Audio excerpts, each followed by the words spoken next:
নমস্কার, mythology by রেনেসার পডকাস্টের আরও একটা এপিসোডে আপনাদের সবাইকে স্বাগত। আজকে আমরা আলোচনা করব চক্র নিয়ে। আপনারা জানলে অবাক হবেন যে আমাদের দৈনন্দিন জীবনে, আমাদের দিনচর্চায় এর একটা মারাত্মক প্রভাব রয়েছে। স্ট্রেস কমাতে, ক্যারিয়ার গঠনে এবং জীবনের আরও অনেক বিষয়ে চক্র কিন্তু মারাত্মক কার্যকরী।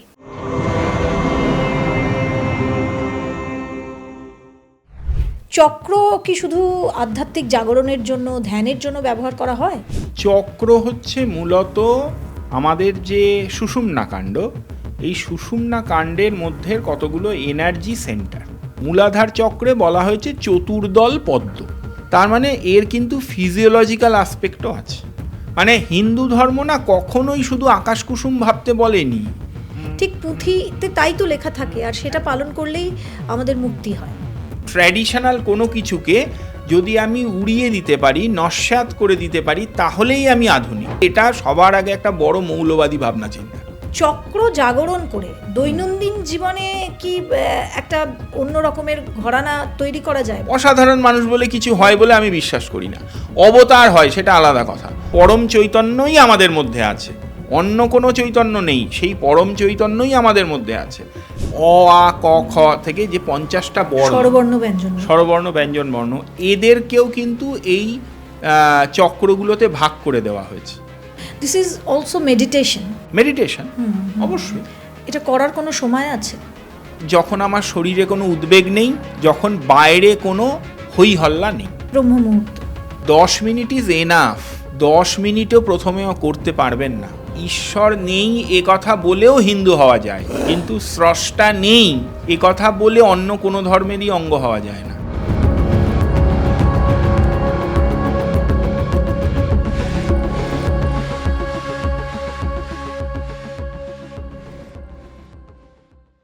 আজ আমার যিনি গেস্ট, আসুন প্রথমে তার সঙ্গে পরিচয় করিয়ে দিই। স্বনামধন্য, বিখ্যাত এবং অত্যন্ত শ্রদ্ধেয় শ্রী ব্রহ্মানন্দজি আরও একবার আমাদের সঙ্গে এসেছেন। কেমন আছেন? ভালো আছি, চলছে। প্রথমেই আমার প্রশ্ন, চক্র কি? চক্র হচ্ছে মূলত আমাদের যে সুষুম্না কাণ্ড, এই সুষুম্না কাণ্ডের মধ্যে কতগুলো এনার্জি সেন্টার। এইভাবে সুষুম্না কাণ্ড মানে ওই নার্ভাস সিস্টেমের যে? হ্যাঁ, মানে ভার্টিব্রাল কালামের মধ্যে যে সুষুম্না কাণ্ড, তার মধ্যে কতগুলো এনার্জি সেন্টার। এটাই আসলে চক্রের ভাবনা। এবারে চক্রগুলোকে রিপ্রেজেন্ট করার জন্যে তাকে নানা রকম রূপে কল্পনা করা হয়েছে এবং বলা হয়েছে পদ্মের আকারে ভাবতে বলা হয়েছে। দেখুন, যে কোনো ধর্মের যখন একটা কোনো জিনিস নিয়ে আলোচনা হয়, তখন সেই ধর্মের ভাবনা চিন্তাগুলোর একটা রিফ্লেকশন তার উপরে পড়বেই। সেই জন্য আমাদের ধর্মে পদ্ম বা কমল এই বিষয়টা ভীষণ ভীষণ গুরুত্বপূর্ণ, ভীষণ পবিত্র, আধ্যাত্মিক।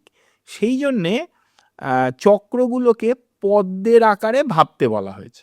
কিন্তু এটা যে প্র্যাকটিক্যালি পদ্ম নয় সেটা বোঝাই যাবে যে মূলাধার চক্রে বলা হয়েছে চতুর্দল পদ্ম। আচ্ছা, 4টে পাপড়ি আছে এমন কোনো পদ্ম ফুল কি আদৌ হয়? না, হয় না। আজ্ঞা চক্রকে বলা হয়েছে দ্বিদল পদ্ম। 2টো পাপড়ি আছে এরকম পদ্ম ফুল কি হয়? এটাও হয় না। এটা আসলে কল্পনা। আসলে জিনিসটা হচ্ছে এনার্জি সেন্টার। আর তার সঙ্গে আমি বলবো একটা অদ্ভুত ফিজিওলজিক্যাল কানেকশন আছে, যেটা আমি আমার বিজ্ঞানের ব্যাকগ্রাউন্ডে ভেবে আমার মনে হয়েছে যে এই যে আজ্ঞাচক্র আমার যেখানে আছে, এই জায়গাটা, এটা মূলত তো পিটুইটারি গ্ল্যান্ডের জায়গা। হ্যাঁ, তারপরে বিশুদ্ধ চক্রের কথা বলা হয়েছে, সেটা থাইরয়েড গ্ল্যান্ডের জায়গা। এরপরে যখন অনাহতর কথা বলা হচ্ছে, এটা তো হার্ট, এটা অত্যন্ত ইম্পর্টেন্ট জিনিস। আচ্ছা, তারপরে যে মণিপুর চক্রের কথা বলা হচ্ছে, সেটা প্র্যাকটিক্যালি যদি ঠিক পেটের মাঝখানে আমি ভাবি, তাহলে 2টো অ্যাড্রেনালিন গ্ল্যান্ডকে আমি যদি একটা পয়েন্টে এনে ভাবি, তখন তাহলে ওই পজিশনটা হয়। স্বাধিষ্ঠান চক্রের কথা যদি ভাবি, সেটা তো গোন্যাডসগুলো, তার পজিশন। এবং যদি মূলাধার চক্রের কথা ভাবি, নামটাই বলে দিচ্ছে মূল আধার। আমি যদি সোজা হয়ে ভূমিতে দাঁড়াই, তাহলে আমার একদম মাথা থেকে যদি একটা সরলরেখা টানা হয়, তাহলে সেটা ঠিক যেভাবে ভূমিতে পাস করে যাবে, সেটাই তো মূলাধার চক্রের পয়েন্ট। তার মানে অবশ্যই ওটা একটা অত্যন্ত ইম্পর্টেন্ট পয়েন্ট। তার মানে এর কিন্তু ফিজিওলজিক্যাল আসপেক্টও আছে, তার সঙ্গে এনার্জি সেন্টার হিসেবে আধ্যাত্মিক আসপেক্টও আছে, তার সঙ্গে আবার এই যে বিভিন্ন পদ্মের আকারে ভাবা হয়েছে এর একটা আসপেক্ট আছে। এর সঙ্গে আমাদের যে 50টা বর্ণ, অ আ ক খ থেকে যে 50টা বর্ণ, স্বরবর্ণ ব্যঞ্জন স্বরবর্ণ ব্যঞ্জন বর্ণ, এদেরকেও কিন্তু এই চক্রগুলোতে ভাগ করে দেওয়া হয়েছে। তার মানে এখানেও আছে। আচ্ছা, আরও একটা জিনিস আমি বলতে গিয়ে, অস্থি, মজ্জা, রক্ত, মাংস, মেদ, ত্বক, এই যে শরীরের এই যে ইম্পর্টেন্ট জিনিসগুলো, এই জিনিসগুলোর সঙ্গেও একটা একটা করে চক্রকে কানেক্ট করা হয়েছে। আচ্ছা, একদম মন্ত্রে আছে বলা। তার মানে আধ্যাত্মিকতা আর সায়েন্স মিশে একদম যাচ্ছে। একদম। মানে হিন্দু ধর্ম না কখনোই শুধু আকাশ কুসুম ভাবতে বলেনি, এমন একটা ব্যবস্থা দিয়েছে যাতে আমার জাগতিক কল্যাণ হয়, যাতে আমার শরীর স্বাস্থ্য ভালো থাকে। শরীর স্বাস্থ্য ভালো দেখুন, আমি প্রথমে বাইরে আমাকে ভালো থাকতে হবে। আমি যদি ভালো থাকতে পারি তবে আমার শরীর স্বাস্থ্য মন ভালো থাকবে। যদি শরীর স্বাস্থ্য মন ভালো থাকে তাহলে আমার আধ্যাত্মিক চেতনা হবে। সেই আধ্যাত্মিক চেতনা হলে, সেই উন্মেষ হলে তবে আমার মুক্তি হবে। একটা একটার সঙ্গে কানেক্টেড। আমি ভীষণ খারাপ আছি, ছোটবেলা থেকে খেতে পাইনি, হাড় জিরজিরে চেহারা, ভীষণ শারীরিকভাবে অসুস্থ, সেই লোকটার একটা প্রচণ্ড আধ্যাত্মিক উন্নতি হয়ে সে হঠাৎ মোক্ষ লাভ করবে, এই ঘটনা অবতার পুরুষ ছাড়া সাধারণ মানুষের জন্য হতেই পারে না। এটা বুঝতে হবে। কিন্তু আমাদের ধর্মে যেটা আপনি বলছেন যে সত্যিই তো জীবন দর্শন, জীবনকে ডিসিপ্লিন ওয়েতে শৃঙ্খলার মধ্যে আনার একটা মাধ্যম, বা একটা, আমি বলতে পারি যেটা আগেও আমি বলেছি যে সংবিধানের মতন, ঠিক পুঁথিতে তাই তো লেখা থাকে, আর সেটা পালন করলেই আমাদের মুক্তি হয়। আমরা আজকাল সেটা পালন করতে চাই না, বা পারিও না। উল্টে কি হয়েছে আজকাল, আমরা কোনো জিনিস হয়তো কমপ্লিট জানি না, কিন্তু আমি সেটার এগেনস্টে অসংখ্য নিজের মন থেকে বা জানেন না এরকম আরও অনেকের কাছ থেকে নানা রকম যুক্তি শুনে, মানে কোনো কিছু ট্র্যাডিশনাল কোনো কিছুকে যদি আমি উড়িয়ে দিতে পারি, নস্যাৎ করে দিতে পারি, তাহলেই আমি আধুনিক। এই ধারণাটা সবার আগে, আমি বলি এটা সবার আগে একটা বড় মৌলবাদী ভাবনা চিন্তা। একদম। এবং এটা শুধুমাত্র আমাকে বলতে হবে, দেখুন, অন্যান্য ধর্মের প্রতি একদম শ্রদ্ধা রেখে হিন্দু ধর্মেই কিন্তু এটা বেশি দেখা যায়।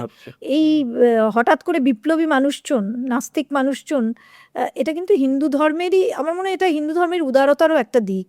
হিন্দু ধর্ম সবাইকে ওপেনলি ভাবার স্বাধীনতা দিয়েছে।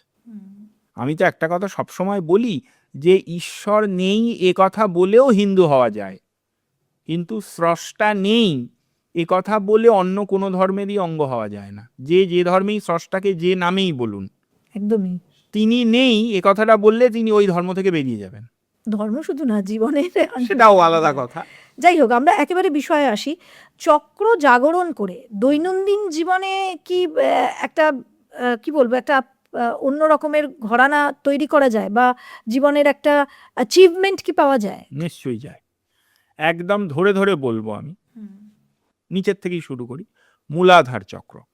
মূলাধার চক্রে বলা হয়েছে যে মূলাধার চক্র হচ্ছে পৃথ্বী তত্ত্ব, আর্থ এলিমেন্ট। আর্থ এলিমেন্ট বলতে আমায় এখানে বুঝতে হবে যে এখানে আমার জাগতিক সমস্ত বিষয়বস্তুগুলো এর মধ্যে থাকবে। আমার যত রকমের চাওয়া পাওয়া সেগুলো মূলাধার চক্র থেকেই তার চেতনাগুলো উদ্ভূত হয়। মূলাধার চক্রকে যদি আমি ঠিক রাখতে পারি, মূলাধার চক্র যদি হেলদি থাকে, মূলাধার চক্র যদি এনার্জাইজড থাকে, তাহলে কিন্তু আমার জাগতিক চাওয়া পাওয়াগুলো সঠিকভাবে পূর্ণ হবে। এবার মূলাধার চক্রকে আমি কিভাবে হেলদি রাখতে পারি, কিভাবে মানে চেতন করে রাখতে পারি, তাতে চেতনার সঞ্চার করতে পারি, এর কিছু নির্দিষ্ট পদ্ধতি আছে। এই পদ্ধতিগুলো না, এগুলো প্র্যাকটিস করতে হয়। মূলাধার চক্র বলা হয়েছে পৃথ্বী তত্ত্ব, তাহলে পৃথ্বী বীজ হচ্ছে লং।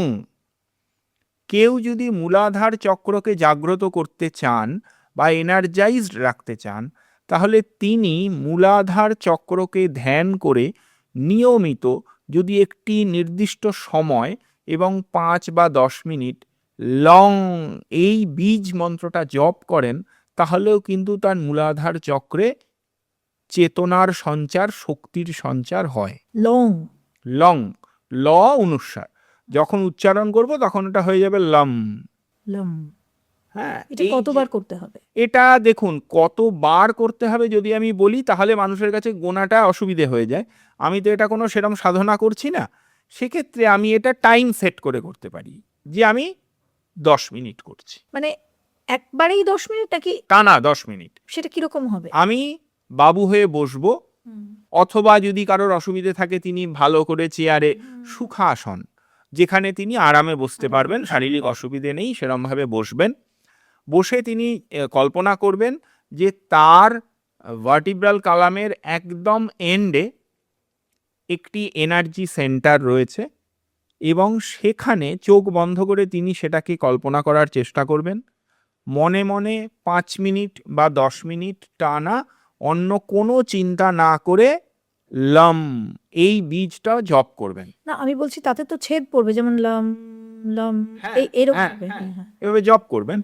সেই সঙ্গে কি ভাবতে হবে? Earth element. তাহলে এই সময় আপনি ভূমিকে কল্পনা করুন। ভূমির যত রকম রূপ আছে, সেটা মাঠ ঘাট ক্ষেত হোক, পাহাড় পর্বত হোক, ভূমিকে কল্পনা করুন, ভূমি তত্ত্বকে কল্পনা করুন। এবং আপনি যদি নিজের কোনো জাগতিক জিনিসগুলো, যে আমার কিছু একটা অ্যাচিভমেন্ট, কিছু একটা প্রয়োজন, একদম মেটেরিয়াল ওয়ার্ল্ডের জিনিস, সেই জিনিসটাকে মন থেকে ভাবুন আর লম বীজটা জপ করুন। আর মনটাকে সন্নিবেশিত করার চেষ্টা করুন একদম মূলাধার চক্রে, ভার্টিব্রাল কলামের একদম এন্ডে। এটার একটা নির্দিষ্ট সময় পরে এটা ম্যানিফেস্ট করবেই। মানে এটা আসলে ম্যানিফেস্টেশনেরই কাজ করে। হ্যাঁ, একদম শাস্ত্রীয় ম্যানিফেস্টেশন। এটা করার কোনো সময় আছে? এরম সময় করা উচিত যখন আমার শরীরে কোনো উদ্বেগ নেই, যখন বাইরে কোনো হই হল্লা নেই।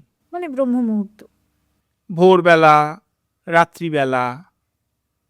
10 থেকে 10 মিনিট মতো। 10 মিনিট ইজ এনাফ। 10 মিনিটও প্রথমেও করতে পারবেন না। This is also meditation. Meditation, অবশ্যই, একদম। এটা তো মেডিটেশন। এটা গেল মূলাধার চক্রের একদম সাধারণ পদ্ধতি, বললাম একদম সাধারণ পদ্ধতি। এবার যদি আমি এটাকে, এবার আমি মূলাধার চক্রকে যদি সাধনার স্তরে নিয়ে যাই, সাধনার স্তরে বলা হয়েছে মূলাধার চক্রকে ভাবতে গেলে ভাবতে হবে যে ওই পজিশনে সেখানে একটি 4টে পাপড়িওয়ালা একটি পদ্ম রয়েছে। সেই পদ্মের 4টে পাপড়ি, সেই পাপড়ির মধ্যে লং বীজ মন্ত্রটা জলজল করছে এবং তার মধ্যে ইন্দ্র অবস্থান করছেন। ইন্দ্রও কিন্তু লং বীজ তার সঙ্গে কানেক্টেড। আচ্ছা। ইন্দ্র অবস্থান করছেন। এইটা যদি আমি কল্পনা ধ্যানে আনতে পারি তাহলে কিন্তু সুখ সমৃদ্ধি লাভ হবে। মানে টাকা পয়সা। ইন্দ্র দেবরাজ, সুখ সমৃদ্ধি ইত্যাদি লাভ হবে। তার মানেই তো টাকা পয়সা। এর সঙ্গে এবার বলি, এবার কেউ সত্যি সত্যি মূলাধার চক্রকে জাগ্রত করে আধ্যাত্মিক চেতনা, আধ্যাত্মিক উন্মেষ চান, তিনি কি করবেন? দেখুন, একটা সহজ সূত্র জিনিস আগে বলি, সেটা হচ্ছে আমরা সবসময় এটা বিশ্বাস করি যে পরম চৈতন্য সেটা জগতে সর্বত্র পরিব্যাপ্ত হয়ে আছে। প্রতিটা জীব সেই পরম চৈতন্যের একটি অংশ, একটি করে খণ্ড চৈতন্য। আমরা কিন্তু আমাদের ঘটাকাশ আর চিদাকাশ, আমাদের দেহটাকে ধরুন একটা মাটির ঘটি, এই যে ফাঁকা জায়গাটা, এই ফাঁকা জায়গাটা তো ফাঁকা, এটাও আকাশ। এখানে আপনি একটা মাটির ঘটি, ফাঁকা মাটির ঘটি রেখে ঢাকা দিয়ে দিলেন, তাহলে এই যে কন্টিনিউয়াস ফাঁকাটা ছিল তার মধ্যে একটা ফাঁকা স্থানকে আপনি ঘটির মধ্যে আবদ্ধ করলেন, ওটা হলো ঘটাকাশ। ঘটের ভেতরে আপনি ফাঁকা তো। এইবারে এই যে ঘটাকাশ, এই ঘটাকাশকে এবার আপনি মাটির ঘটিটা একটা ভারী কোনো একটা লোহার দণ্ড বা কিছু দিয়ে একটা বাড়ি দিয়ে ভেঙে দিন। যেই ভেঙে দিলেন আর আপনি ঘটাকাশকে খুঁজে পাবেন? সেটা নর্মাল আকাশে বিলীন হয়ে গেছে, চিদাকাশে বিলীন হয়ে গেল। এটাই হচ্ছে বলা হচ্ছে যে দেহাত্মবোধ থেকে মুক্তি লাভের উপায়। ঘটাকাশ আমাদের মধ্যে চেতনা কিন্তু সেই পরম চৈতন্যই আমাদের মধ্যে আছে, অন্য কোনো চৈতন্য নেই, সেই পরম চৈতন্যই আমাদের মধ্যে আছে। কিন্তু খণ্ড খণ্ড চৈতন্য রূপে সবার মধ্যে রয়েছে, আমার মধ্যে, আপনার মধ্যে, রাস্তার কুকুর, মশা, মাছি, সর্বত্র, উদ্ভিদ, সবের মধ্যে। এটাকে আমাকে, এই আমার পরম চৈতন্যটাকে, আমার এই ঘট, এর থেকে, এর বন্ধন থেকে মুক্ত করে পরম চৈতন্যে যদি আমি বিলীন করতে পারি, সেটাই হচ্ছে পরমাত্মার সঙ্গে জীবাত্মার মিলন। আচ্ছা, এবার এটা সাধারণ মানুষের জন্য, সাধারণ মানুষের, দেখুন, অসাধারণ মানুষ বলে কিছু হয় না, সাধারণ মানুষই চেষ্টা করে অসাধারণ হয়। তাই তো, বড় ভালো কথা বললেন। তাই তো, অসাধারণ মানুষ বলে কিছু হয় বলে আমি বিশ্বাস করি না। অবতার হয়, সেটা আলাদা কথা, ভগবান স্বয়ং অবতরণ করেন, সেটা আলাদা কথা, আদর্শ স্থাপন করে যান জগতের সামনে।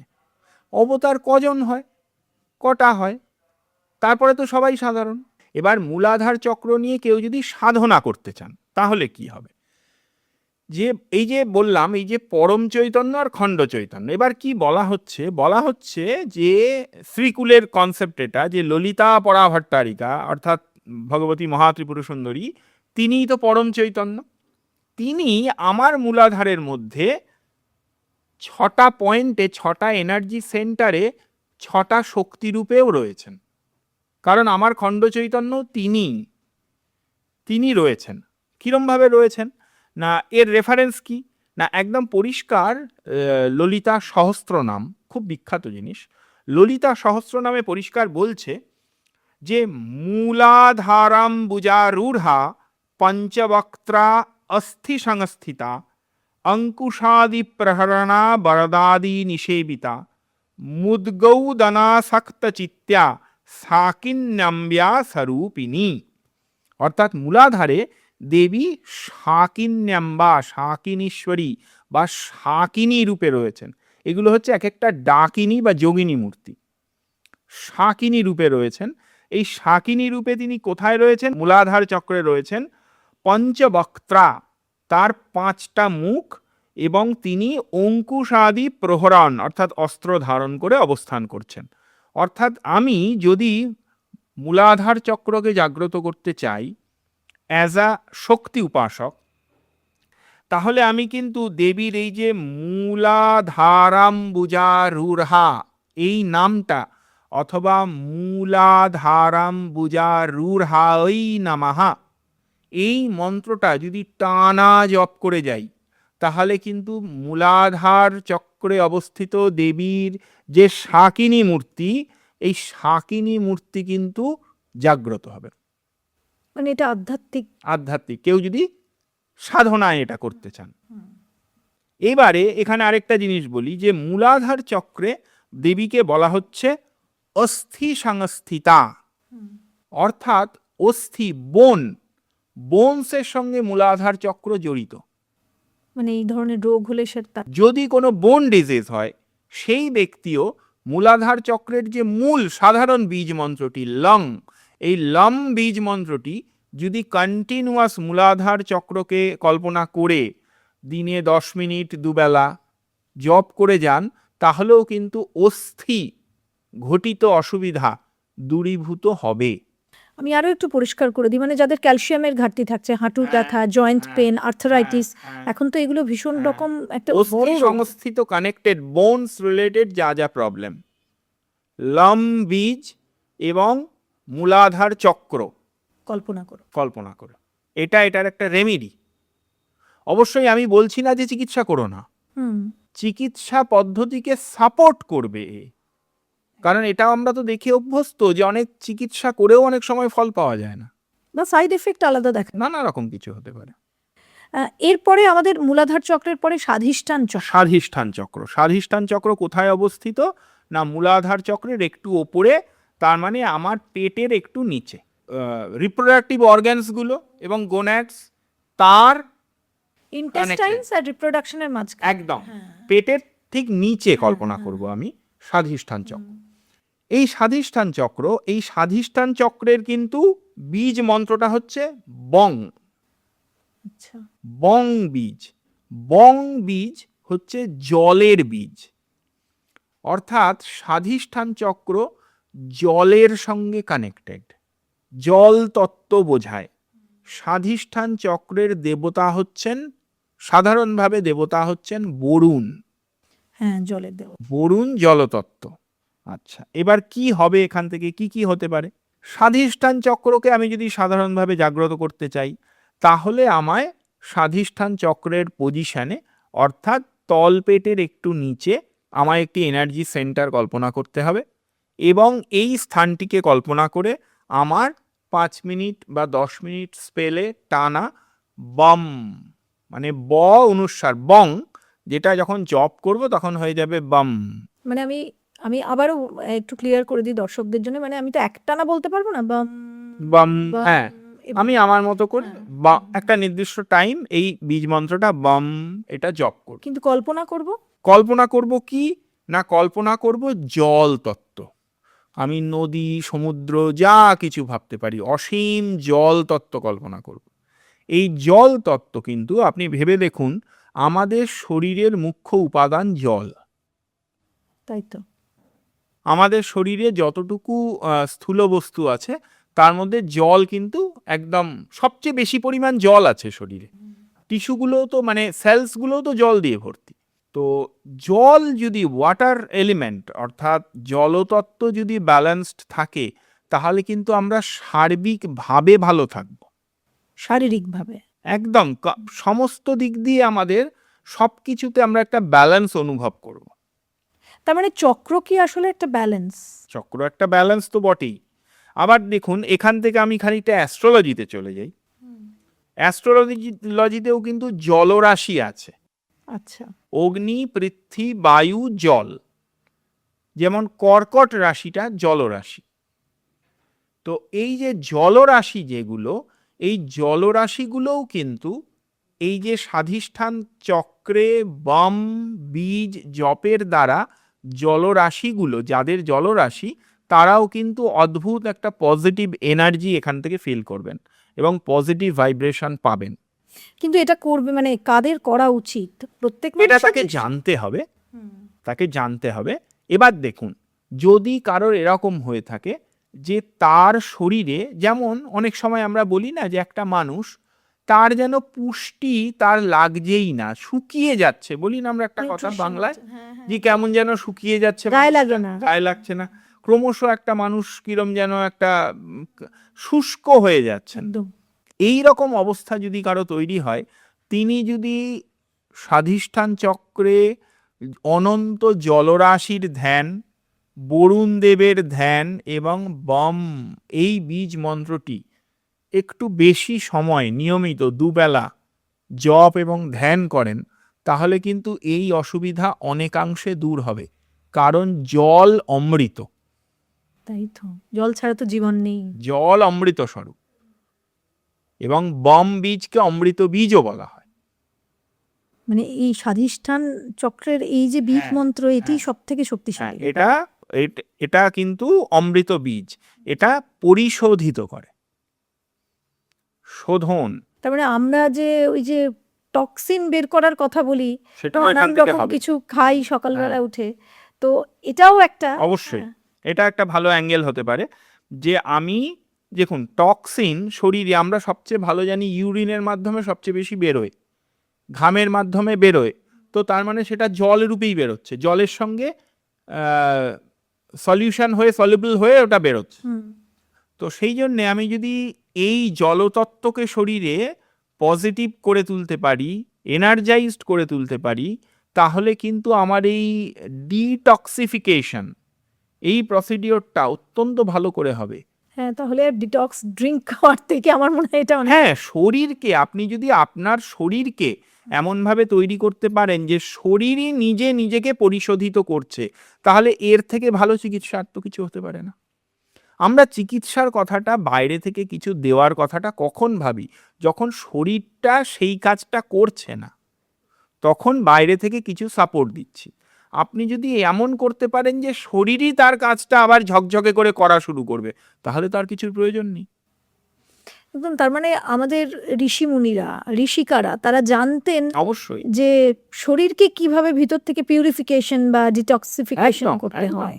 অবশ্যই। সত্যি মানে আমি যত এই এই কাজটা শুরু করার পর থেকে, আপনার সঙ্গে কথা বলার পর থেকে যত জানছি, এ তো জ্ঞানের সমুদ্র। একদম আমাদের দেখুন কয়েক হাজার বছরের জ্ঞানের ভান্ডার আমাদের সনাতন ধর্মে। একদম। আমরা একদিনে এই জায়গায় পৌঁছাইনি, কিন্তু অসংখ্য মুনি ঋষি জ্ঞানী পণ্ডিত দার্শনিক মননশীল ব্যক্তি যারা, তাদের মনন থেকে এই জিনিসগুলো উঠে এসেছে। সেইটা সম্মিলিতভাবে সনাতন হিন্দু ধর্ম। এতে আস্তিকতা আছে, নাস্তিকতা আছে, ঈশ্বর বিশ্বাস আছে, নিরীশ্বরবাদ আছে, জাগতিক বিষয় আছে, আধ্যাত্মিক চেতনা আছে, ভোগ আছে, ত্যাগ আছে, সব কিছু আছে। হ্যাঁ, উপনিষদে তো 4 বাক্য আছে, তার হ্যাঁ, তো হ্যাঁ, নাস্তিক মানুষও তো তাকে আমরা ঠিক নেই। সরিয়ে দিইনি তো। না, একদম। কিন্তু একটা বিষয় পরিষ্কার, যে এই যে বিদেশি শত্রুদের আক্রমণ শুধুমাত্র ধন রত্ন সম্পদের জন্য নয়, সেটা পর্তুগিজরা আসুক, গ্রিকরা আসুক, বা ফ্রেঞ্চ ফরাসিরা আসুক, কোথাও একটা ভারত ভূখণ্ডের এই যে উইজডম, জ্ঞান, চেতনা, চেতনা, এর জ্ঞানকে নেওয়া, জ্ঞানের প্রতি আকর্ষণ হয়েছে। বিজ্ঞান। হ্যাঁ, দেখুন জ্ঞানের সৌরভ, এই কথাটা আমরা ব্যবহার করি তো, জ্ঞানের সৌরভ নাকে পাওয়া যায় না, হৃদয়ে অনুভব করতে হয়। একদম। তো সেটা ছিল ভারতের চিরকাল, এবং প্রত্যেকে এখান থেকে নিয়ে গেছেন, জিনিস নিয়ে গেছেন, ঠিক আছে, জ্ঞানও নিয়ে গেছেন। হ্যাঁ, আর সেটা আমরা অতটা, মানে তারা স্বীকার যেহেতু করে না, আমরা বলতেও পারি না। কারণ সত্যি কথা তো, যেসব আবিষ্কারগুলো, সেগুলো তো এই ভারতের থেকেই নিয়ে যাওয়া। আজকে ডাল্টনকে আমরা পরমাণুর আবিষ্কর্তা বলি, কত বছর আগে কণাত্ম পরমাণুর কথা বলে গেছেন। একদম। যে কোনো বস্তুকে ভাঙতে ভাঙতে ভাঙতে ভাঙতে শেষে যা পড়ে থাকে তাকে কণা বলে, তাই পরমাণু। নামটা অন্য। হ্যাঁ, বলে গেছেন তো। কিন্তু আমার মনে হয় যে প্রিজার্ভেশনে, স্টোরেজ সিস্টেমটায়, এবং পাস আউট করা একজনের থেকে আরেকজনের, এইটাতে আমাদের এটাতে একটা আমাদের হয়তো কিছু ফল্ট ছিল। তারপরে এমনও হয়েছে যে কিছু কিছু জায়গায়, আমি যেটা বিশ্বাস করি, বহিঃশত্রুর আক্রমণে আরো গুটিয়ে গেছি আমরা, ভয়ে গুটিয়ে গেছে, ভেবেছে নিয়ে চলে যাবে, লুকিয়ে রাখি, যেটা মানুষ। এবার লুকোতে গিয়ে কতদিন লুকোতে হবে, এখানে একটা আমাদের ক্যালকুলেশনে এরার হয়েছে, আমরা একটু বেশি লুকিয়ে ফেলেছি হয়তো। একদম। স্বাধিষ্ঠান চক্রের পরের আমরা না, স্বাধিষ্ঠানে আরো জিনিস আছে বলি। এবার যদি কেউ স্বাধিষ্ঠান চক্র নিয়ে সাধনা করতে চান, যেটা আমরা মূলাধারে বললাম, স্বাধিষ্ঠান চক্র নিয়ে যদি সাধনা করতে চান, স্বাধিষ্ঠান চক্রে পরম চৈতন্যময়ী দেবী স্বাধিষ্ঠান চক্রেও কিন্তু একটি যোগিনী রূপে অবস্থান করেন। কিরকম ভাবে অবস্থান করেন না, ললিতা সহস্রনামের 104 এবং 105 নম্বর শ্লোকে বলছে, স্বাধিষ্ঠানাম্বুজগতা চতুর্বক্ত্র মনোহরা শূলাদ্যায়ুধ সম্পন্যা পীতবর্ণাতিগর্বিতা মেদোনিষ্ঠা মধুপ্রীতা বন্ধিন্যাদি সমন্বিতা দধ্যন্যাসক্ত হৃদয়া কাকিনী রূপধারিণী। অর্থাৎ দেবীর তখন যে সত্তা, যে যোগিনী মূর্তি, তাকে বলছি কাকিনী।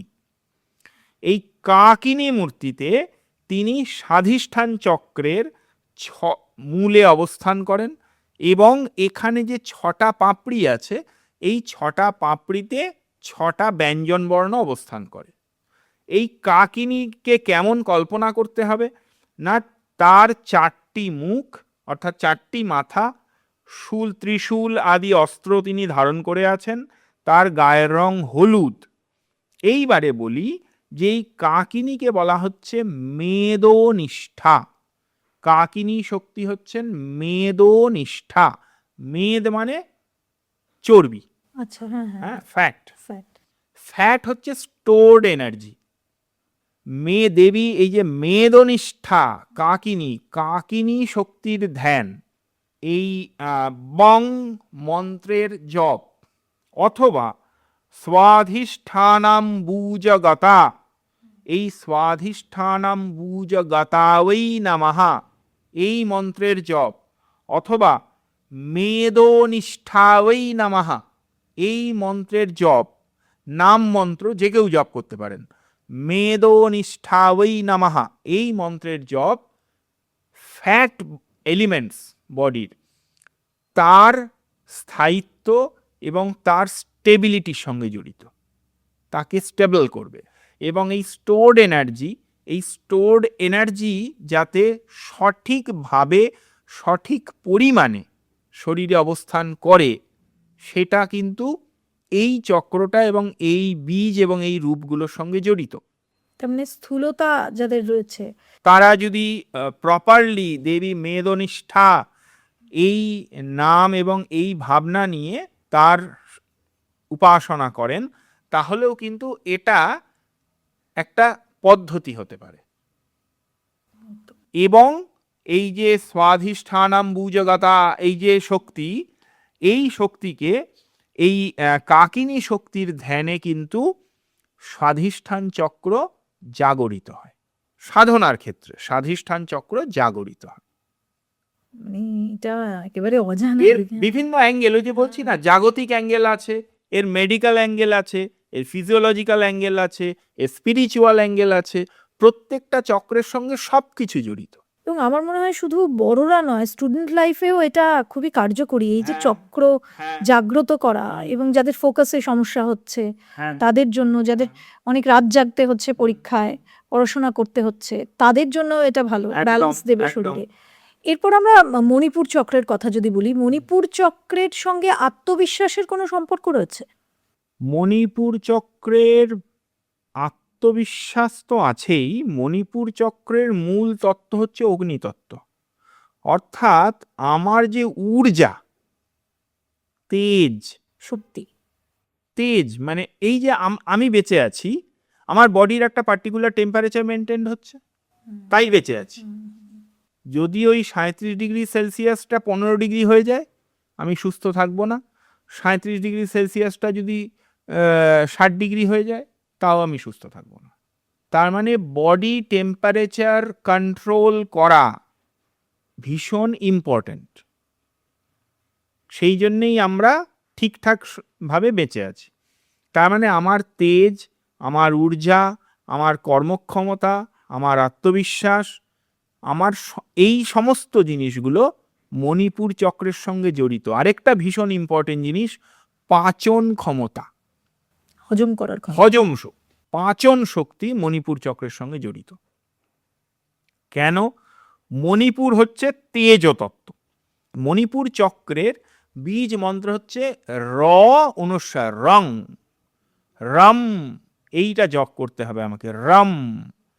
মণিপুর চক্র থেকে কেউ যদি বেনিফিট পেতে চান, তাহলে তাকে কল্পনা করতে হবে তার নাভি স্থানে একটি পদ্ম রয়েছে, সেই পদ্মের 10টি পাপড়ি। হ্যাঁ, এই 10টি পাপড়িওয়ালা পদ্মে ভেতরে অগ্নি এবং রাম এই বীজ মন্ত্র রয়েছে, এবং অগ্নিদেব অবস্থান করছেন। এইটা কল্পনা করে 5 মিনিট বা 10 মিনিটের স্পেলে রাম রাম এই বীজ মন্ত্রটা আমি মন থেকে জপ করব এবং ধ্যান করব মণিপুর চক্র। এটা প্রথমে আমার পাচন শক্তিকে ভালো করবে, আমার বডির তেজতত্ত্ব বা অগ্নিতত্ত্বকে উজ্জীবিত করবে। এইটা যদি আমার ঠিকঠাক থাকে, দেখুন একটি কথা বলা হয় যে যদি পেট ভালো থাকে তাহলে বাকি সব ভালো আছে। সকাল থেকে যাই খাই, সারাদিন আমার অম্বলের ঢেকুর হয়, সে তো কাজকর্মও ঠিক করে করতে পারবে না, তার কাজ করার উৎসাহ চলে যাবে। ফলে ভীষণ জরুরি হচ্ছে যে একজন ব্যক্তির হজম ইত্যাদি প্রক্রিয়া সঠিকভাবে চলে। এটা যদি সঠিকভাবে চলে তাহলে সব ঠিক আছে তার। এইবারে বলি যে কেউ যদি ভাবেন যে মণিপুর চক্রে থেকে তিনি ফিজিওলজিক্যাল আরও কিছু বেনিফিট চান, তাহলে মণিপুর চক্রে দেবীকে মাংসনিষ্ঠা বলা হয়েছে। মাংসনিষ্ঠা, মাংস, ফ্লেশ, মাসল তার সঙ্গে জড়িত। ফলে মাসল ডেভেলপমেন্ট বলুন, হেলদি মাসল ডেভেলপমেন্ট, বডির সঠিকভাবে এই মাংস ধাতুটি সঠিকভাবে মেনটেন্ড হওয়া, এটা কিন্তু এই মণিপুর চক্রের সঙ্গেই জড়িত। কিরমভাবে জড়িত? মণিপুর চক্রই যেহেতু পাচন প্রক্রিয়ার একটি সহায়ক স্থান, তাহলে উপযুক্তভাবে আমার যখন আমার আহার্য বস্তুগুলি হজম হবে, পাচন হবে, তবেই তার আত্তীকরণ বা অ্যাসিমিলেশন হবে, তবেই মাসলগুলো ডেভেলপ করবে। ফলে ভীষণ জরুরি এই মণিপুর চক্রটি সঠিক থাকা। এবারে কোনো ব্যক্তি কারোর আত্মবিশ্বাসের অভাব হচ্ছে, কারোর বা মনে হচ্ছে আত্মবিশ্বাস, আরো বড় কথা, কারোর মনে হচ্ছে আমি এনার্জি পাচ্ছি না, এই কথাটা অনেকে বলেন না, যে একদম এনার্জি পাচ্ছি না, লেজি, মানে একটা কুঁড়েমি আসে। তার জন্য অনেকে ভিটামিন ক্যাপসুল খান একটি নির্দিষ্ট বয়সের পরে খান, তাতে আমার আপত্তি নেই। আমার বক্তব্য হচ্ছে যে যদি এরকম হয় যে আমি এনার্জি পাচ্ছি না, এই কথাটা আমার মনে হয়, তাহলে আমার করণীয় কি? আমার এই দিকে শাস্ত্রীয়ভাবে একটি করণীয় হচ্ছে নাভিস্থানে হলুদ বা কমলা রঙের 10টি পাপড়িওয়ালা মণিপুর পদ্মকে কল্পনা করা, তার মধ্যে অগ্নিদেব বসে আছেন এটা ভাবা, এবং একটি নির্দিষ্ট স্পেলে রাম এই বীজ মন্ত্রটি জপ করা। সেটা 10 মিনিট বা 10 মিনিট করে দিনে 2বার করুন না। কিন্তু একটু Energy শান্ত ফিরবে। পরিবেশটা দাও। হ্যাঁ, যেটা লাগবে ওই যে বললাম, আমার শরীরে উদ্বেগ নেই আর বাইরে কোনো উত্তেজনা নেই। মানে তাড়াহুড়োটা চলবে না, যেটা না। ম্যাক্সিমাম মানুষের থাকে, কি তাড়াহুড়ো করতে হ্যাঁ। বসে, তাতে রাত্রে করো। রাত্রে করুক, তাতে কোনো অসুবিধে নেই। আচ্ছা, এইবারে কেউ যদি মণিপুর চক্র নিয়ে সাধনা করতে চান, তাহলে তিনি কি করবেন? ললিতা সহস্রনামের 102 নম্বর এবং 103 নম্বর শ্লোক বলছে, মণিপুরাব্জ নিলয়া বদনত্রয় সংযুতা বজ্রাদিকা ইউধপেতা ডামরয়াদি ভিরাব্রতা রক্তবর্ণা মাংসনিষ্ঠা গুরান্য প্রীতমানসা সমস্ত ভক্ত সুখদা লাকিন্যম্বা স্বরূপিণী। অর্থাৎ ভগবতী লাকিনী শক্তি মূর্তিতে মণিপুর চক্রে অবস্থান করেন। অর্থাৎ 3টি মুখ, গায়ের রং লাল, এই প্রকার লাকিনী শক্তিকে, যিনি বজ্র আদি অস্ত্র ধারণ করে আছেন, এই প্রকার লাকিনী মূর্তিকে মণিপুর চক্রে ধ্যান করতে হবে। এবং মণিপুরাব্জ নিলয়া বা মণিপুরাব্জ নীলয়া বৈ নমঃ, লাকিন্যাম্ব্যা স্বরূপিণ্যৈ নমঃ, এই মন্ত্রগুলি, এইগুলোর কোনো একটি মন্ত্র কন্টিনিউয়াস একটা লং পিরিয়ড, সাধনা করতে গেলে একটু লং পিরিয়ড করতে হয়, ধরুন অন্তত 15 মিনিট বা 20 মিনিট করে দিনে 2বার যদি এটা টানা জপ করে যান, তাহলে কিন্তু মণিপুর চক্র ধীরে ধীরে জাগরিত হবে। আর জাগরিত হওয়া মানে? জাগরিত হওয়া মানে এখানে চক্র জাগরণ, এটা কিন্তু ভীষণভাবে আধ্যাত্মিক জিনিস। মণিপুর চক্র কিন্তু একটা গ্রন্থি, একটা নট। মণিপুর চক্র যদি জাগরিত হয় এবং যদি কুলকুণ্ডলিনী শক্তি মণিপুর চক্রকে ভেদ করতে পারে, তাহলে সেই ব্যক্তির কিন্তু অস্বাভাবিক আধ্যাত্মিক উন্নতি হবে এবং তার চোখে মুখে একটা ঊর্জার স্ফুরণ দেখতে পাওয়া যাবে। দেখবেন ছবিতে মহাপুরুষদের মাথার পেছনে আমরা একটা আলো আঁকি না, ওটা কিন্তু প্র্যাকটিক্যালি তাই। চক্র জাগরিত হলে, চক্রভেদ হলে, তখন তার থেকে ঊর্জার স্রোত সামনের লোকটা বুঝতে পারে। মাথার পেছন দিয়ে আলো বেরোয় না, কিন্তু সামনের লোকটা তার ওই জ্বলন্ত উপস্থিতিটা বুঝতে পারে। মানে সেই মানুষটার আগের মানুষটা থাকবে না কখনোই, তার পার্সোনালিটি চেঞ্জ হয়ে যাবে। তার একটা ছোটবেলার বন্ধু, তাকে তখন দেখলে বুঝতে পারবে যে ও আর সেই রকম নেই। তো এই জিনিসটা হবে। এর পরের যে চক্র, অনাহত চক্র, এর সঙ্গে ভালোবাসা, প্রেম, আত্মবিশ্বাস, সহানুভূতি, বলছি। সহিষ্ণুতা, এগুলো যে কথাটা বলা হয় অনাহতর সঙ্গে, এটা বুঝতে হবে আমাদেরকে, পিওর লাভ অ্যান্ড কম্প্যাশন। আর সাধারণভাবে মানুষ যাকে প্রেম বা লাভ বলেন, সেটা প্র্যাকটিক্যালি কাম, প্রেম না। পিওর লাভ অ্যান্ড কম্প্যাশন, যেটা রাধা কৃষ্ণের ছিল। হ্যাঁ, এটা যার মনে জাগবে, কেন বুদ্ধের মনেও ছিল, যে কোনো মহাপুরুষদের মনেও আছে, খালি নারী পুরুষই হতে হবে তাই বা কে বলেছে? ঈশ্বর প্রেম। পিওর লাভ অ্যান্ড কম্প্যাশন হবে জগতের প্রত্যেকের প্রতি। ভগবান তথাগত জগতের মানুষের দুঃখ দেখে সংসার ত্যাগ করলেন। তার কোথায় দুঃখ ছিল? তিনি যে রাজপুত্র ছিলেন। কার দুঃখ দেখলেন তিনি? মানুষের দুঃখ। এটাকে বলে পিওর লাভ অ্যান্ড কম্প্যাশন।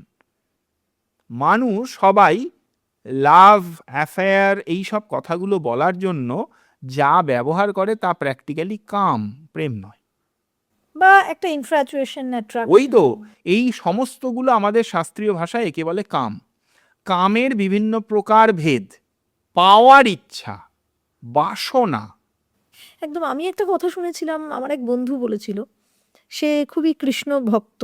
সে আমাকে বলেছিল বিরহ হচ্ছে প্রেমের সব থেকে বড়, মানে উচ্চতর মুহূর্ত। হ্যাঁ, মানে গোপী প্রেম, রাধা ভাব ইত্যাদিতে এই বিষয়গুলো আছে যে আমি ডিট্যাচমেন্ট তার সঙ্গে, এটাতে কতটা তার প্রতি অ্যাটাচড থাকতে পারি। মানে ডিট্যাচমেন্টটা হচ্ছে ফিজিক্যালি, আর অ্যাটাচমেন্টটা হবে মেন্টালি। সেটাই প্রেম। আর সাধারণ মানুষের ক্ষেত্রে উল্টো, out of sight out of mind বলি। কি বলে দেখুন, একটা মানে এই বিষয়ে আলোচনাটা আসেই না, তবুও বলি, সে সাধারণভাবে একটা কথা। একটি বাচ্চা, দুটি ছেলে মেয়ে, তাদের মধ্যে সম্পর্ক ছিল, তাদের মধ্যে প্রেম ছিল, মানে তথাকথিত ভাষায় প্রেম ছিল। এবারে কোনো কারণে তাদের ব্রেকআপ হয়েছে। এর রেমিডি কি বলা হয়? দুজনের আরেকটা রিলেশনশিপ। আর আগেকার দিনে কি বলা হতো? বিয়ে দিয়ে দাও, ঠিক হয়ে যাবে। কেন ঠিক হয়ে যাবে? তার মানে এটা আসলে out of sight out of mind হবে। এটাকে পিওর লাভ বলেই না। পিওর লাভে ডিট্যাচমেন্ট কোনো ব্যাপারই না। ব্যাপারই নয়। একদম। রাধারানী তো জীবনে কোনোদিন দ্বারকায় যাননি, তাতে কি হয়েছে? একদমই।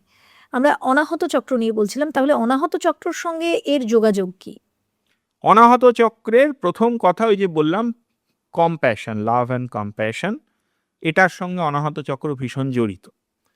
অনাহত চক্র থেকে আমাদের যত রকমের মানসিক প্রবৃত্তিগুলো, এই মানসিক প্রবৃত্তি মানে শুভ যে মানসিক প্রবৃত্তি, এই শুভ মানসিক প্রবৃত্তি, সুন্দর মানসিকতাগুলোর সঙ্গে ভীষণভাবে অনাহত চক্র কানেক্ট। এই অনাহত চক্রকে আমি কোথায় ভাবনা করছি?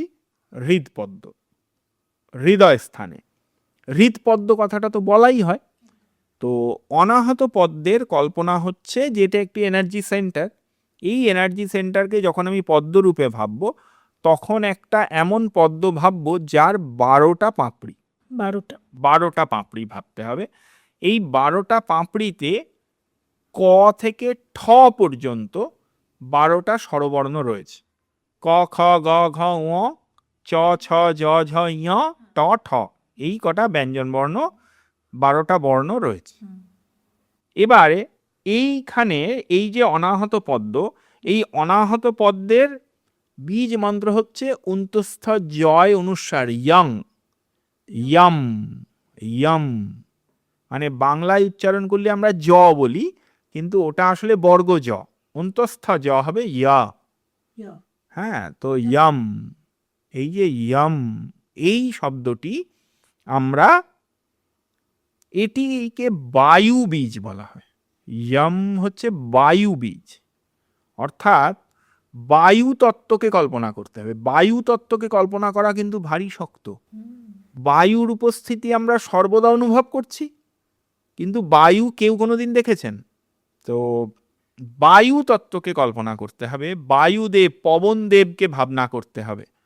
পবনদেব কেমন? না, পবনদেবকে অনেক জায়গায় হরিণ বাহন এই প্রকার কল্পনা করা হয়েছে, বসে আছেন, হালকা একটু ধোঁয়াটে গায়ের রং, এই প্রকার পবনদেবকে কল্পনা করতে হবে হৃদপদ্মে।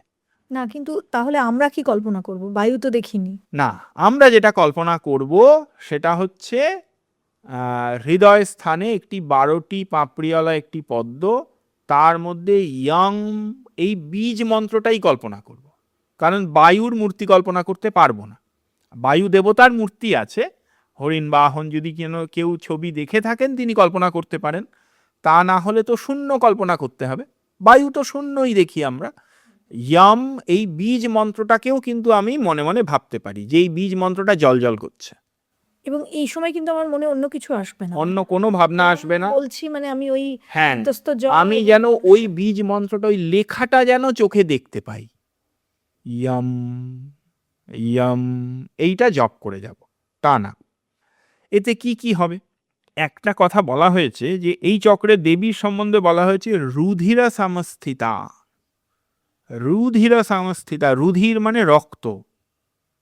এই পদ্মের সঙ্গে রক্ত ধাতুটি ভীষণ জড়িত, অর্থাৎ রক্ত ঘটিত যা যা অসুবিধা তার পিউরিফিকেশন, তার রেমেডি হিসেবে অনাহত পদ্মে ইয়াম বীজ মন্ত্রের ধ্যান এবং জপ অত্যন্ত কার্যকারী হবে। একদম। তার মানে রক্ত মানে অ্যানিমিয়া হতে পারে, একদম। রক্ত সংক্রান্ত রক্ত ঘটিত নানা রকমের নানা অসুবিধা। রকম, এখন তো ইনফেকশন রক্তের হ্যাঁ, এটাও বেড়ে গেছে, হ্যাঁ।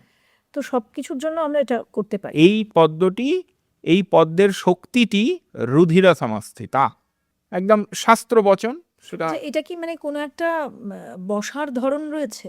এখানে বসার ধরনের কথা আমি বারবার বলবো, সুখাসন। যিনি মাটিতে বাবু হয়ে একটা কোনো প্যাডের ওপরে, প্যাডিং কোনো সিস্টেম তার উপরে বসতে পারছেন, বসবেন। যিনি তা পারছেন না, চেয়ার ছাড়া বসতে পারেন না, তিনি আরাম করে চেয়ারে বসবেন। কিন্তু এমন কোনো জায়গায় বসবেন না ওই রিভলভিং চেয়ার টেয়ারে বসে হবে না, না, ওই ঘুরে যাবে, নড়ে যাবে, এরম হবে। খাটে বসে, খাটে বসেও হতে পারে রাত্রে যদি হ্যাঁ করার অপশন। কিন্তু একটা কথা ভাবতে হবে যে আমি চেষ্টা করব আসলে আমার শোবার খাট বা ইত্যাদিগুলো ভীষণভাবে না তত্ত্বগত দিক থেকে আমাদের মানে একটা ফিজিক্যাল অ্যাটাচমেন্ট থাকে এটার সঙ্গে, সেই জন্য শুদ্ধতা। হ্যাঁ, শুদ্ধতা একটু রক্ষা করা প্রয়োজন। এবার কেউ যদি অসুস্থ মানুষ হন, তিনি কি করবেন? তিনি ওখানেই করবেন।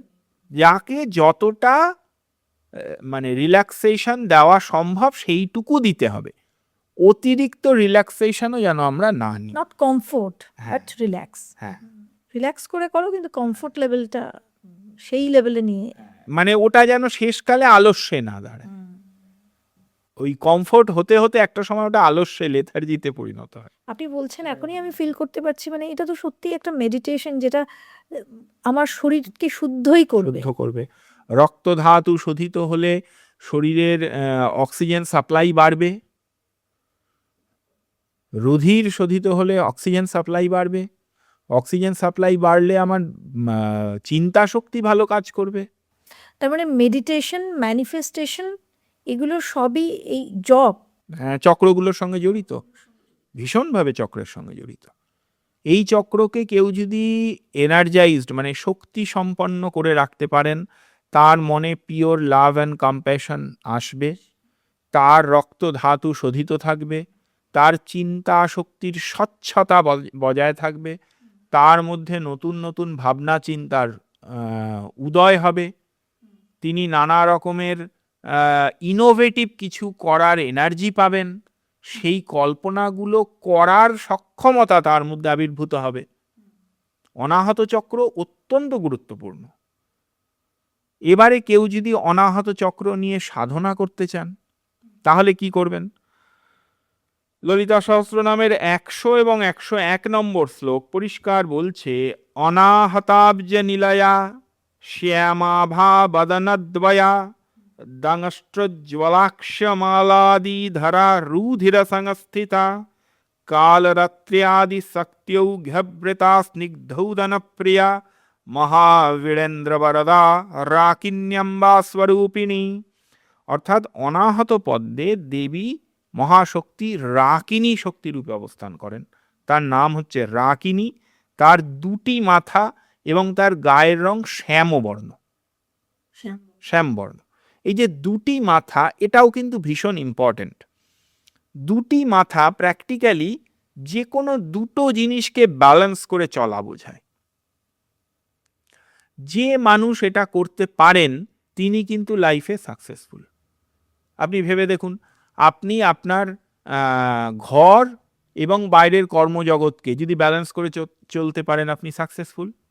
ব্যালেন্সিংই তো সব থেকে বড় আর্ট। আপনি যদি রাস্তায় একটা বাজে লোক আর একটা ভীষণ ভদ্রলোক, দুজনের সঙ্গেই হাসি মুখে কথা বলে চলে যেতে পারেন, আপনি ভীষণ সাকসেসফুল।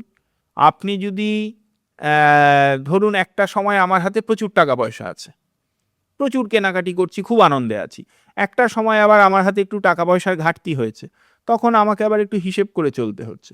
কিন্তু এই দুটো পরিস্থিতির কোনোটাতেই আমি যদি ভীষণভাবে মানসিকভাবে উত্তেজিত বা ডিপ্রেসড না হয়ে যাই, তাহলেই আমি সাকসেসফুল। তো সাকসেস জিনিসটার সঙ্গে ব্যালেন্স করে চলাটা ভীষণ ইম্পর্টেন্ট। এবং এই যে বদনাদ্বয়া, দুটি মাথা ভীষণভাবে এই ব্যালেন্সকে বোঝায়। হ্যাঁ, এবং এই যে বলা হয়েছে যে রুধির সংস্থিতা, তাহলে যেটা বললাম যে রক্ত ধাতু ঘটিত যে কোনো অসুবিধায় ইনি কাজ করবেন। আচ্ছা, অনাহতাব্জ নীলয়া বৈ নমঃ, রুধির সংস্থিতা বৈ নমঃ, রাকিন্যাম্ব্যা স্বরূপিণ্যৈ নমঃ, অথবা ইয়াম বীজ, এইগুলো কিন্তু অনাহত চক্রের মন্ত্র হতে পারে। এই মন্ত্রগুলি দ্বারা আমি অনাহত চক্রকে যদি সাধনার ক্ষেত্রে জাগ্রত করতে চাই, সেটাও কিন্তু সম্ভব। এরপর আমরা আলোচনা করব বিশুদ্ধ চক্র। বিশুদ্ধ চক্র কিভাবে জাগ্রত করতে হয়, আর এটা কি, কোথায় থাকে? বিশুদ্ধি চক্র কণ্ঠস্থানে বলা হয়েছে। তার মানে আমি যেটা বলেছিলাম প্রথমেই, যে থাইরয়েড গ্ল্যান্ডের সঙ্গে কিন্তু বিশুদ্ধি চক্র খুব কানেক্টেড, ওয়েল কানেক্টেড, কারণ ওর পজিশনিংই সেই রকম। এইবারে বিশুদ্ধাক্ষ চক্রের সঙ্গে বাক শক্তি জড়িত ভীষণভাবে। হ্যাঁ, ভোকাল কর্ড, বাক শক্তি জড়িত। ফলে বাক শক্তিজনিত যে কোনো রকম অসুবিধা, তার রেমেডির জন্য বিশুদ্ধাক্ষ চক্র প্রয়োজন। আচ্ছা, মিষ্টভাষী হওয়ার জন্যও বিশুদ্ধ চক্র দরকার। এবং মানে মিষ্টভাষী খুব ঝগড়ুটে মানুষদের এটা করা উচিত। হ্যাঁ, করতেই পারেন, হবে, এটা কাজ হবে। আচ্ছা, বাক শক্তি বা বাক চাতুর্য বা বাক কারিগরি, তার সঙ্গে জড়িত আর যা যা ইন্ডাস্ট্রি, ধরুন কেউ কবিতা বলেন, কেউ বাচিক শিল্পী, এই যে একটা কথা বলা হয় না, ভয়েসটা খুব ম্যাটার করে। একদম। হ্যাঁ, অভিনয়ও ভয়েসটা ম্যাটার করে। তো ভয়েস, এই ব্যাপারটা সম্পূর্ণ এই বিশুদ্ধ চক্রের সঙ্গে জড়িত। এখানে কি বলা হচ্ছে, বিশুদ্ধ চক্রের হালকা নীল বর্ণের একটি পদ্ম, হালকা নীল বর্ণের একটি পদ্ম, তার 16টা পাপড়ি, এবং অ থেকে অহ পর্যন্ত 16টা ব্যঞ্জন, এই স্বরবর্ণ এখানে অবস্থান করে। এই 16টা স্বরবর্ণ কিন্তু বর্তমানে আমরা বাংলায় আর ব্যবহার করি না, কারণ আমরা হ্রস্বরি দীর্ঘরি, হ্রস্বলি দীর্ঘলি, অং অহ, এই ব্যঞ্জন স্বরবর্ণগুলো বাদ দিয়ে দিয়েছি। কিন্তু এখানে যখন আছে তখন এগুলো সবকটাই থাকবে। আচ্ছা, তা নাহলে তো 16টা পাপড়িটা কম হয়ে যাবে। হ্যাঁ, তো 16টা পাপড়ি ভাবতে হবে। তো এই যে স্বরবর্ণ, 16টি স্বরবর্ণ এই বিশুদ্ধ চক্রে অবস্থান করছে। আচ্ছা, বিশুদ্ধ চক্রের বীজ মন্ত্র হবে আকাশ বীজ, হং হম হম। এই যে আকাশ বীজ, হ অনুস্বার, হম, হং, এই আকাশ বীজ বিশুদ্ধ চক্রের বীজ মন্ত্র। এবং এখানের দেবতাকে আকাশ বা অম্বর, এবার একেও ভাবা যায় না। আকাশ হচ্ছে একদম মুক্ত ক্ষেত্র, কিন্তু এই আকাশের সঙ্গে বিশুদ্ধ চক্র জড়িত। ফলে বিশুদ্ধ চক্রের যদি আমি একদম মানে তাকে এনার্জাইজ রাখতে চাই, তাহলে আমার কাজ কি না, আমায় একটি স্থানে সুখাসনে বসতে হবে, আরাম করে বসতে হবে সুখাসনে। আমি চোখ বন্ধ করে আমার কণ্ঠস্থানে একটি হালকা নীল বর্ণের এনার্জি সেন্টার, অথবা পারলে 16টি পাপড়িওয়ালা একটি পদ্ম কল্পনা করব। যদি না পারি তাহলে হালকা নীল বর্ণের আলো কল্পনা করব, এবং হং, এই বীজ মন্ত্রটা 5 মিনিট বা 10 মিনিট টানা জপ করব। আমি যখন বলবো তখন তার হং নয়, হম হম, হম। এটা আমি জপ, এটা তো এক্সারসাইজও, এক্সারসাইজও হবে। হ্যাঁ, তো এটা যদি আমি করে যেতে পারি সঠিকভাবে, তাহলে কিন্তু বাক এই রিলেটেড বিভিন্ন রকমের প্রবলেম, তার সলিউশন হবে। এবার এখানে বলা হয়েছে যে এই চক্রটার ক্ষেত্রে দেবীর জন্য একটি শব্দ ব্যবহার করা হয়েছে ত্বকস্থা। ত্বকস্থা, ত্বক, স্কিন। তার মানে বিশুদ্ধ চক্রের সঙ্গে স্কিন কানেক্টেড। বিশুদ্ধ চক্র যদি পরিশোধিত হয় এবং শক্তি সম্পন্ন থাকে তাহলে আমার ত্বকের ঔজ্জ্বল্য বজায় থাকবে। যদি পরিশোধিত হয় তাহলে স্কিনের প্রবলেমও সারবে। তার মানে স্কিন ডিজিজ, স্কিনের বিভিন্ন রকমের প্রবলেম, ত্বকের উজ্জ্বলতা কমে যাওয়া ইত্যাদি সমস্ত কিছুর জন্যেও কণ্ঠস্থানে বিশুদ্ধ পদ্মের ধ্যান এবং হম এই বীজ মন্ত্রের জপ এফেক্টিভ। মানে এটা খুব যাদের ইম্পর্টেন্ট ত্বকের হ্যাঁ, এটা খুব রোগটা ইম্পর্টেন্ট। কিন্তু আজকাল খুব বিশেষ করে সূর্যের যে ইউভি রে হ্যাঁ, বাড়ছে সেটা বাড়ছে। বাড়ছে, ওজন লেয়ার কমে গেলে ধীরে বাড়ে, তো সেখান থেকে আমার মনে হয় মুক্তির জন্য এটা করতেই পারেন। কাজে লাগবে। অম্বর বা আকাশ, এ তো উদারতার প্রতীক। আকাশের মতো মন আমরা বলি না, উদারতার প্রতীক। মনের উদারতা বৃদ্ধি করতে, মনটাকে পরিষ্কার করতে, আরো উদার হয়ে উঠতে সাহায্য করে বিশুদ্ধ চক্র। সংকীর্ণ মনা থেকে অপেক্ষাকৃত কম সংকীর্ণ মনা এবং উদার মনা হয়ে উঠতে ধাপে ধাপে এই বিশুদ্ধ চক্র সাহায্য করবে।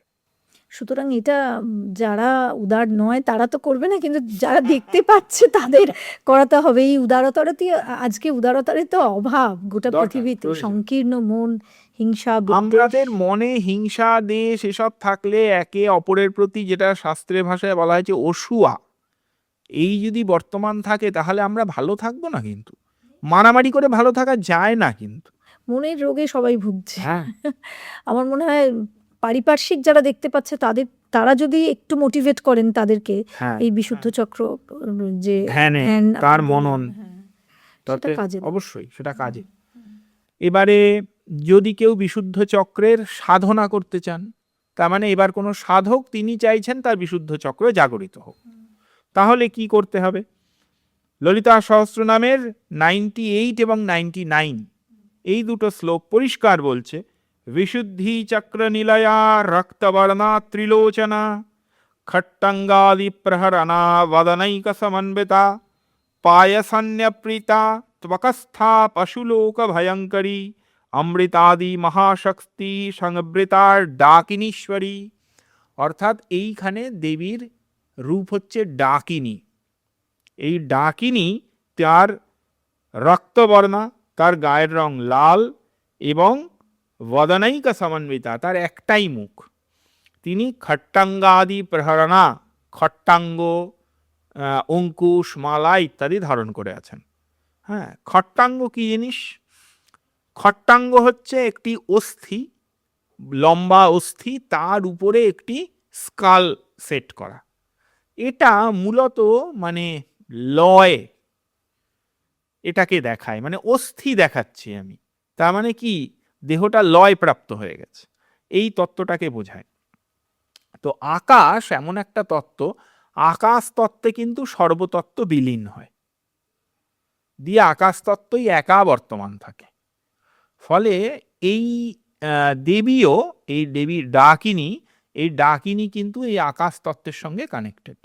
এবং এই যে বিশুদ্ধি চক্র নীলায়া বৈ নমঃ, ডাকিনীশ্বর্যৈ নমঃ, এই মন্ত্রগুলো কিন্তু এই বিশুদ্ধি চক্রের সাধনা এবং ডাকিনী রূপিণী ভগবতীর সাধনা, তাতেও কিন্তু সাহায্য করবে যিনি সাধনা করতে চান। এই কানে এটা সাধনার জন্য, মানে সাধনার জন্য, খুব যারা নর্মাল ওয়েতে করতে চান তাদের জন্য তো আপনি বলে তাদের জন্য তো ওই হং বীজে জপ করবে ইত্যাদি ইত্যাদি যেগুলো বললাম। আজ্ঞা চক্র কি আধ্যাত্মিক দৃষ্টি খুলে দেয় না? ভীষণ। আজ্ঞা চক্র হচ্ছে তৃতীয় নয়ন, থার্ড আই। আজ্ঞা চক্র যদি জাগরিত হয় আমার থার্ড আই ওপেন হয়ে যাবে। থার্ড আই মানে কপালে আরেকটা চোখ খুলে যাবে না, আমার অতীন্দ্রিয় দৃষ্টি, দূরদৃষ্টি এটা খুলে যাবে। আমার সত্য অসত্যের ভেদ করার ক্ষমতা তৈরি হবে, প্রচ্ছন্ন বস্তুকে দেখার ক্ষমতা তৈরি হবে। আমার সামনে একটা মানুষ এসছে, আমি এটা একদম গোদা বাংলায় একটা উদাহরণ দিই। আমার সামনে একটি মানুষ বসে আছেন, এই মানুষটা প্র্যাকটিক্যালি আমার ক্ষতি করতে চান, সেই জন্যে তিনি আমার কাছে এসেছেন এবং অত্যন্ত মিষ্টি ভাষায় আমার সঙ্গে কোনো একটা তার প্ল্যান নিয়ে আলোচনা করছেন। আমি সাধারণভাবে আমি তার কথায় ভুলে গিয়ে তার ফাঁদে পা দিতে পারি, কিন্তু যার এই অন্তর্দৃষ্টি আছে তিনি তো ফাঁদে পা দেবেন না, একদম, সে তো বুঝতে পারবে। তিনি বুঝতেই পারবে না কি হচ্ছে। সুতরাং মানুষকে জাজ করার ক্ষমতা, সামনের জন কি কথা বলছে একদম। সেই জাজ করার ক্ষমতাটা আমাদের তৈরি হয়ে যাবে, একদম। এবং এটা মনে হয় আমাদের অনেক বিপদ থেকে রক্ষা করবে। অবশ্যই তো আজ্ঞাচক্র বোধহয় সব থেকে ইম্পর্টেন্ট, যেটা ভীষণ এই important। কলিযুগে তো খুবই দরকার। ভীষণ ইম্পর্টেন্ট। এবং আজ্ঞাচক্রের সঙ্গে দেখুন, আমরা তো বলছি পিটুইটারি গ্ল্যান্ডটা কানেক্টেড, একে মাস্টার গ্ল্যান্ড বলা হয়। Pituitary is a master gland. এই পিটুইটারি থেকে বিভিন্ন প্রকার স্টিমুলেটিং হরমোনগুলো বেরোয়, যা অন্যান্য বডির আর অন্যান্য বিভিন্ন হরমোনের ব্যালেন্সে সাহায্য করে।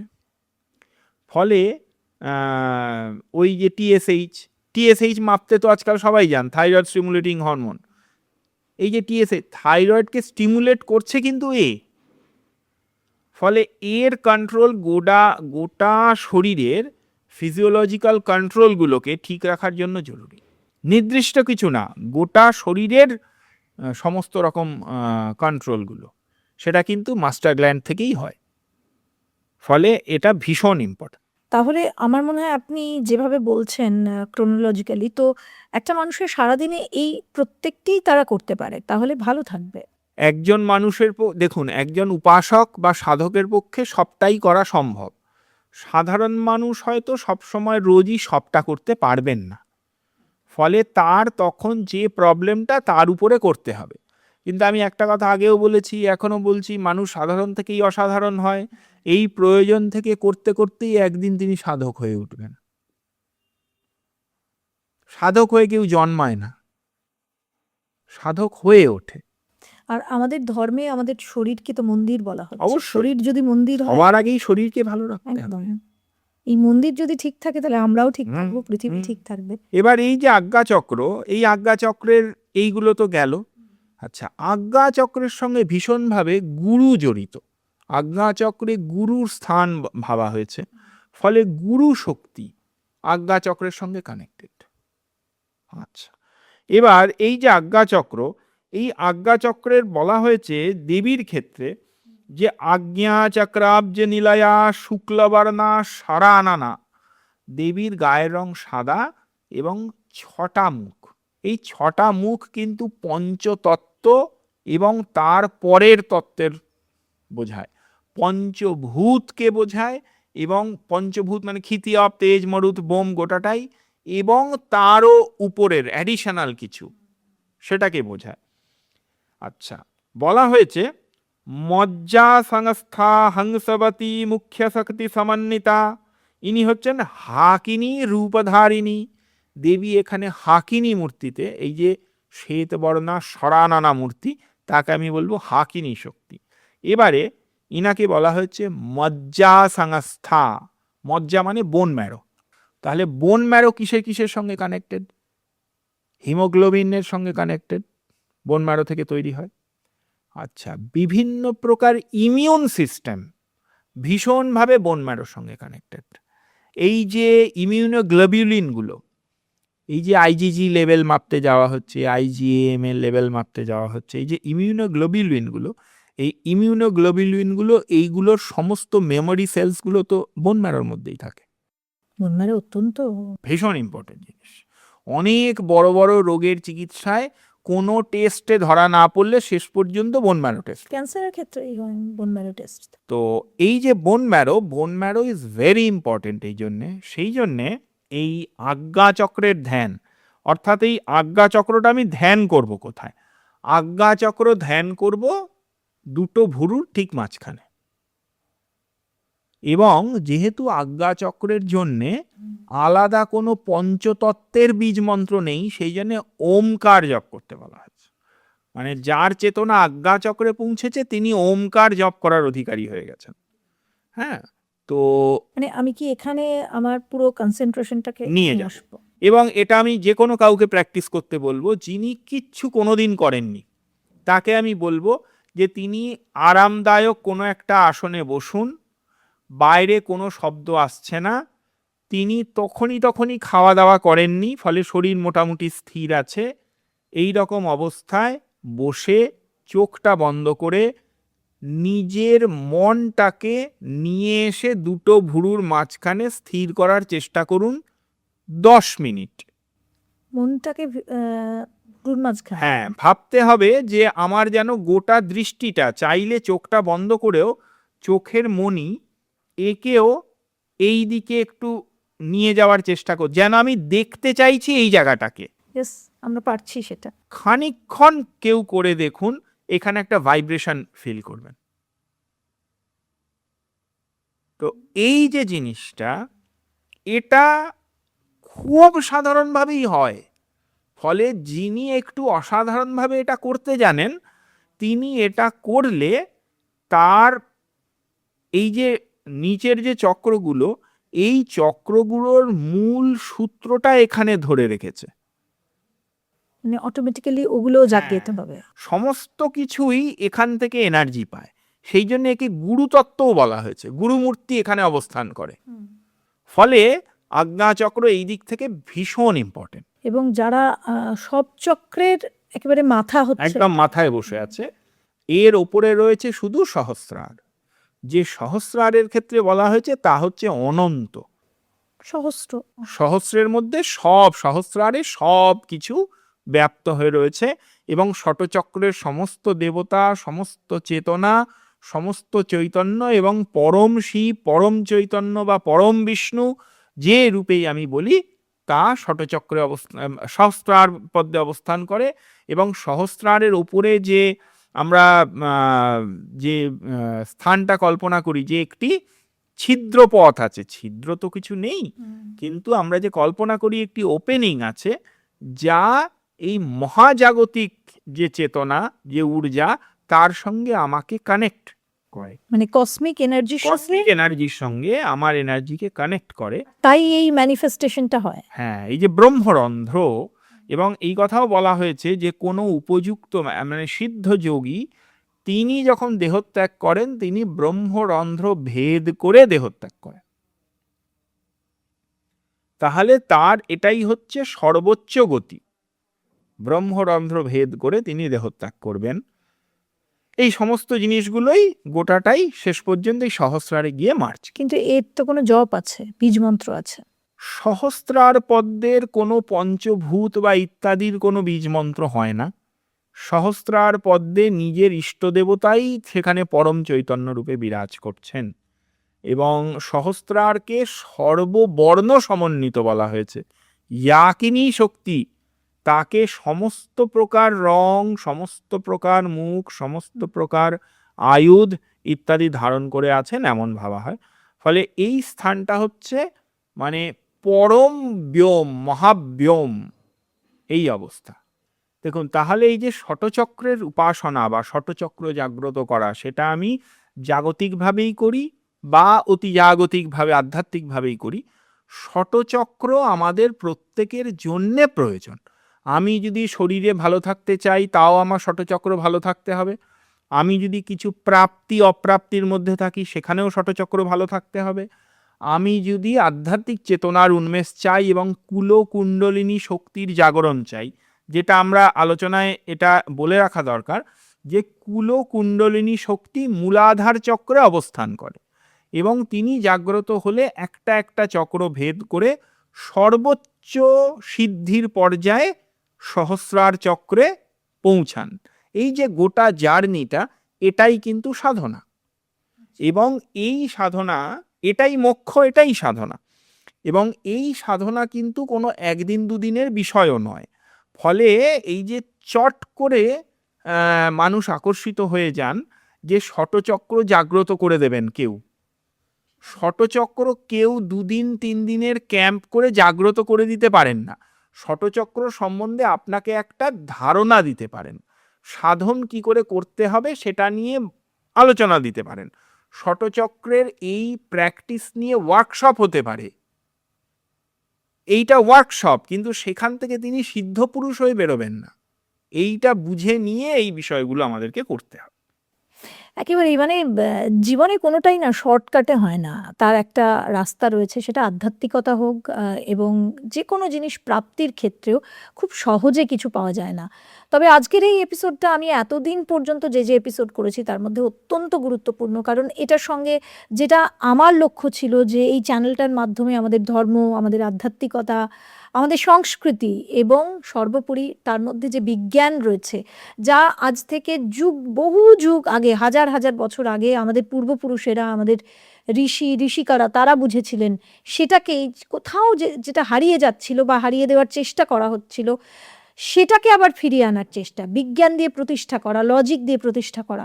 আজকে তার মনে হয় অনেকটা ধাপ, অনেকটা কিছু আপনাদের সামনে আমরা তুলে ধরতে পারলাম। কারণ এগুলোর সঙ্গে আপনার সাকসেস, আপনার জীবন চর্চা, আপনার ভালো থাকা, আপনার ব্যালেন্স, আপনার প্রেম, আপনার ভালোবাসা সব কিছু জড়িত। সুতরাং একটা সুন্দর জীবনের জন্য এই চক্র কতটা ইম্পর্ট্যান্ট, সেটা সায়েন্টিফিক্যালি, আধ্যাত্মিক দিক থেকে, ধার্মিক দিক থেকে এবং আমাদের সর্বোপরি জীবনের মধ্যে আজকে তুলে ধরার চেষ্টা করলাম। এই এপিসোডটা অত্যন্ত ইম্পর্ট্যান্ট, এটা সেভ করে নিন।